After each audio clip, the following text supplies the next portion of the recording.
Akan kita mengakui bahwa apa yang Allah perintahkan itu benar. Dan apa yang Allah janjikan pasti benar. Paham sampai sini? Pengakuan atau pembuktian atas kebenaran perintah dan janji Allah Subhanahu wa taala. Kata Nabi, orang yang bisa makan di hari itu udah orang kaya.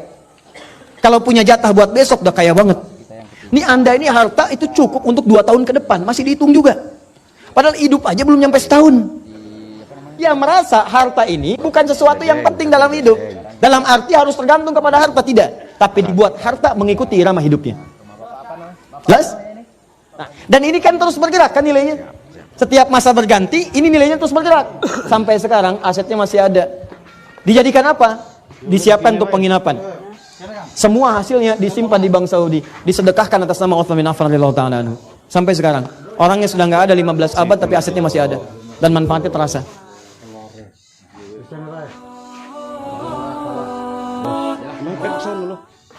Khudh min amwalihim sadaqah. Ambillah dari sebagian harta mereka sedekah untuk satu perbuatan baik. Jadi ingat baik-baik, sedekah itu dalam bahasa Al-Quran itu menunjuk semua perbuatan baik, semua yang baik.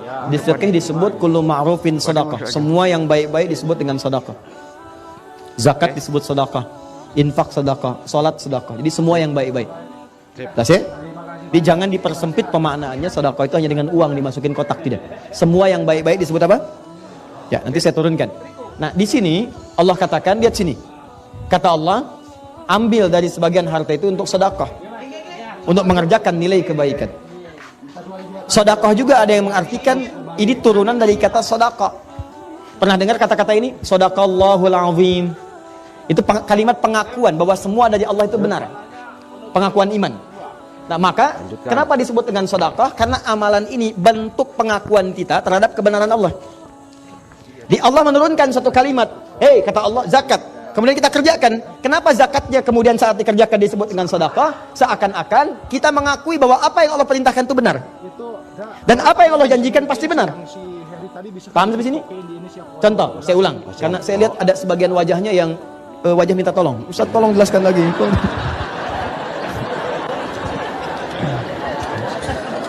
Sedekah. Lihat sini. Sedekah. Pertama dipahami semua perbuatan yang baik-baik. Jelas? Amin. Jelas. Di semua jenis kebaikan disebut apa? Nama umumnya. Yang kedua, sedekah itu ada yang mengatakan berasal dari kata as-sidqu. Sudah? Apa itu as-sidqu?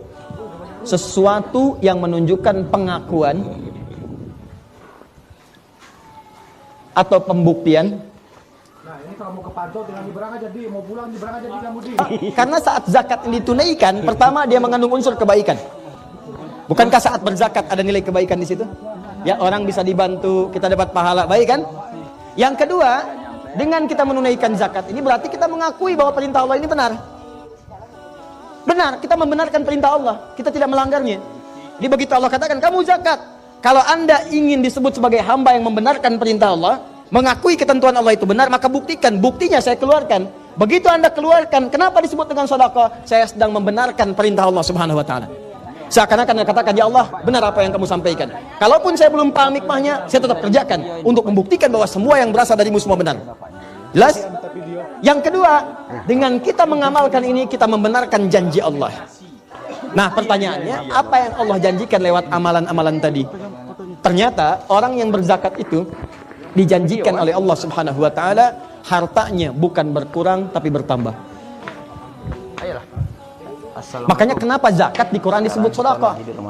Anda diminta yakin ya untuk membenarkan janji Allah. Allah berjanji kalau kamu keluarkan saya tambah, bukan saya kurangi. Makanya ketika Anda keluarkan, kenapa disebut sedekah? Khudh min amwalihim sedekah. Nah, Allah ingin meminta Anda sepanjang kemudian kekuatan diri Anda, yakinkan pada diri Anda bahwa saat mengeluarkan zakat itu Anda sedang menambah harta, bukan menguranginya. Dan benarkanlah janji Allah, karena Allah kalau sudah berjanji tidak akan pernah mengingkari. Ya, Quran surah 3 ayat 9. Innallaha la yukhliful. Pertanyaannya, Ustadz, tahu dari mana kalau berzakat itu hartanya bertambah bukan berkurang? Bukan berkurang. Pertama, dari namanya. Jadi ada yang bersih luarnya saja, cuma dalamnya kotor. Nggak suci. Misal, maaf ya, maaf sekali, maaf. Kita berikan contoh hewan. Hewan yang haram itu apa contohnya? Kalau hewan yang antum sebutkan tadi, misal dia dibersihkan tuh, ya, dibersihkan, dicuci, dimandiin, disisirin, tuh kan? Misal, ya, maaf, bersih nggak? Bersih, suci nggak? Tidak. Maka bahasa Arabnya al-khinziru nadhifun walakinnahu ghairu tahir. Ya, khinzir, babi itu nadhifun, bersih luarnya, cuma tetap haram. Nggak suci. Sama dengan manusia misalnya, pakai dasi, pakai jas, bersih, rapi. Cuman maaf, hatinya kotor, pencuri. Ya, pakai dasi, pakai jas, datang ke masjid, orang takbir pertama dia mundur, tas orang diambil. Ya, jadi penampilan itu hanya untuk menyesuaikan dengan tas isi laptop yang diambil. Paham? Baik, sama, datang ke kantor untuk korupsi, datang ke kantor untuk menipu, pakaiannya bagus. Nah, itu disebut dengan orang yang bersih tapi tidak suci.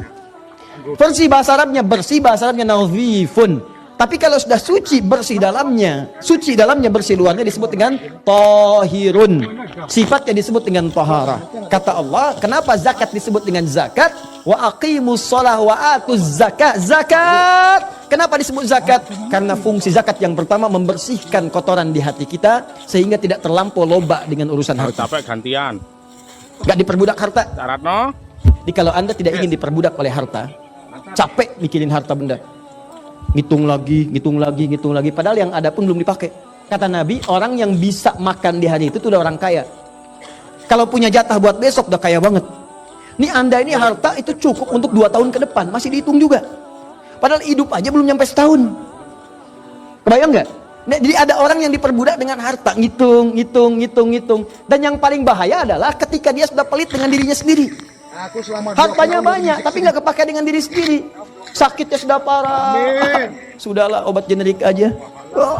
Berobat nggak mau, itu nggak mau, tersiksa dirinya. Yang ngeliatin datang ke kebun cabai, cuman metik, hartanya ribuan triliun. Ya, meninggal di kebun. Tahu nanti kita ada donatur, udah berangkat. Dan banyak orang yang tidak menikmati itu. Ada orang diperbudak harta tapi tidak. Alhamdulillah. Silahkan, tiba-tiba setelah banyakin 1.900 triliun, tiba-tiba keluarganya pecah, dengan istri berpisah dan sebagainya. 25 tahun sudah menikah, ya kan? Dan seterusnya, dan tidak sedap, hidupnya nggak tenang, dibincangkan orang, masuk di media, masuk ini, masuk itu. Apa harapannya? Tidak ada. Nih, orang-orang yang berzakat itu oleh Allah dijaga dari sikap yang berlebihan terhadap harta. Diseakan-akan harta itu hanya dibuat oleh Allah mencukupi semua kebutuhannya. Jadi pas. Dan orangnya juga tenang. Bukan kurang. Jadi dibuat pas. Pas dia pengen ada, pas butuh ini ada, pas mau berangkat kendaraan ada, pas mau makan makanan ada. Cuma tenang, pas mau dibagi pun tenang, keluar. Jadi dia merasa harta ini bukan sesuatu yang penting dalam hidup. Dalam arti harus tergantung kepada harta, tidak. Tapi dibuat harta mengikuti irama hidupnya. Jelas? Nah, yang paling dahsyat adalah lihat baik-baik investasinya. Kata Allah, zakat ini saat dikeluarkan bukan sekedar membuat kita loba, menghindari sifat loba terhadap